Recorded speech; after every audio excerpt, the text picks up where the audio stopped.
22 बॅचचे IAS officer आहे. मी मूलतः जबलपूर मध्य प्रदेशचे आहे आणि माझी ट्रेनिंग बाबत थोडक्यात सांगतो.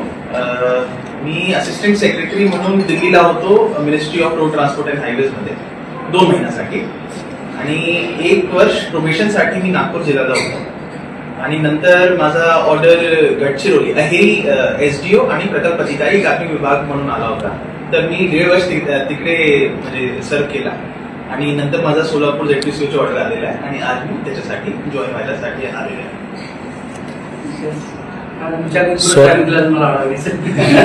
सोलापूर विषयी काय ऐकलं असं काय वेगळं असं तुम्हाला? सोलापूर आपली एवढी पावन जमीन आहे ना, तिथे आपले पंढरपूरचे देव असो किंवा असे देशवाचे देव असो किंवा आपले स्वामी समर्थचे देव असो, ते सगळे सर मला असं वाटत आहे हे माझ्यासाठी एवढी अभिमानची गोष्ट आहे की मला ही संधी मिळालेली आहे की इथे लोकांची सेवासाठी मला आता 1.5, 2, 3 वर्ष एवढे असे तेवढे ते मला संधी मिळालेली आहे. त्याच्याबद्दल मी मला खूप अभिमान वाटत. सर प्राधान्यक्रम कुठल्या कामाला असणार जिल्हा परिषदेत?